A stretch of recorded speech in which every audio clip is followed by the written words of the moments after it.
Can't be too much of it. Alright. So, I'm sure nobody else cares, but ever since I was, a little kid, I've been a huge Chicago Cubs fan. And just yesterday, the Cubs clinched the division. Yeah! And I try to explain how huge of a deal this is to, Yankees fans, and they're like, well, yeah, that's what happens after the regular season go to playoffs. It's not like that for Cubs fans. When the Cubs make it, it's a huge deal. The last time the Cubs won a World Series was in 1908, which it's almost 100 years, and that sounds like a really long time because it is. But last time the Cubs won the World Series, Japanese immigration was illegal, and there had been one Mother's Day. That's how long it's been since the Cubs won a World Series. So I think the Cubs deserve it more than the Yankees do. Good. The MLB is trying to get it so more people watch baseball, and they're trying to do it by speeding up the games, stuff like that. But my suggestion for not just baseball, but for sports in general, I think we would get a lot more viewers if every sport was played on commission. So in baseball, you got center fielders running the ball in from the outfield trying to make a play, because if their money depends on it, they're gonna try a little bit harder. And then in football, you got receivers trying to take down their own quarterback so they can get the ball. And then in basketball, it's exactly the same. So I'm just starting stand-up, but it's cool because one of the things I like about it is that there's not many jobs that you can tell people you're just starting at and have it be cool with. And most of the people, if you tell them you're just starting stand-up, they're pretty understanding. They're willing to give you support. But most jobs, you couldn't be like, yes, Mrs. Schaller, we got your X-rays back. It looks like you have 2 cracked ribs, and also it looks like your rotator cuff in your left shoulder the cartilage is starting to wear down. What do we do with that? and you wouldn't be on a plane in a heartbeat. Ladies and gentlemen, welcome to Southwest Airlines. Thank you for choosing us today. We will be departing shortly for New York City. We are expecting the flight to take about 2 hours 53 minutes. Have a nice day. Thank you for choosing Southwest. If anybody knows the button to start the plane, I'm used to flight simulators. It always really bugs me when comedians come out and ask if the crowd's doing good.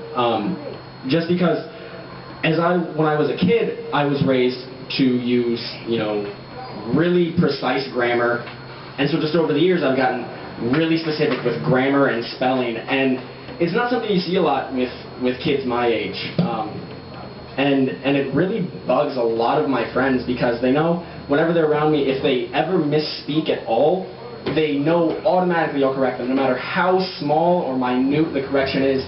It's just impulsive. I don't even think about it. If as soon as they mess up, I'm just right there saying no, it's me, not to whatever.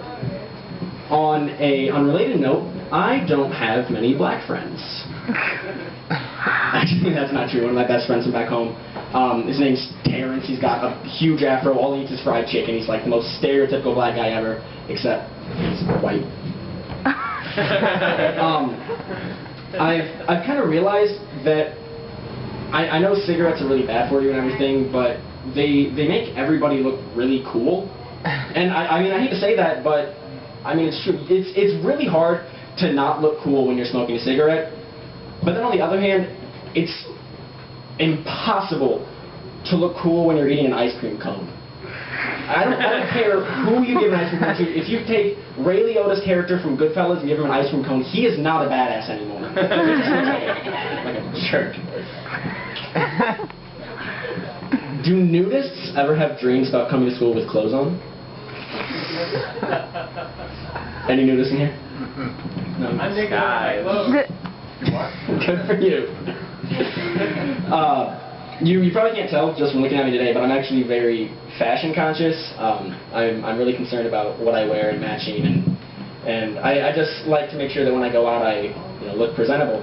But the one thing I can't really get into that is really popular nowadays is I can't get into really extravagant shoes. And it's not because I don't want to or I think they're stupid or anything. I just don't want to be able to be identified when I'm pooping. And if a guy sees a pair of purple and green dunks under his stall, he's not going to have a whole lot of trouble picking out which one's me.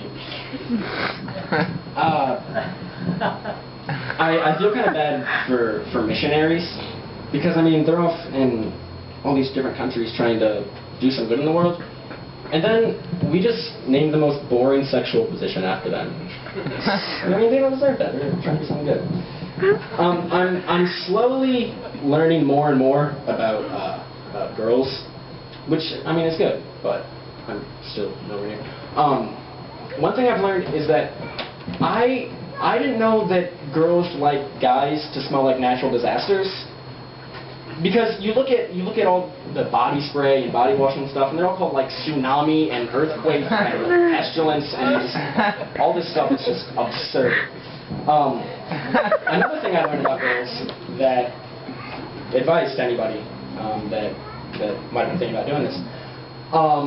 After you have a physical relationship with a girl, no matter how good it is never a good idea to try and tip them. They don't appreciate that.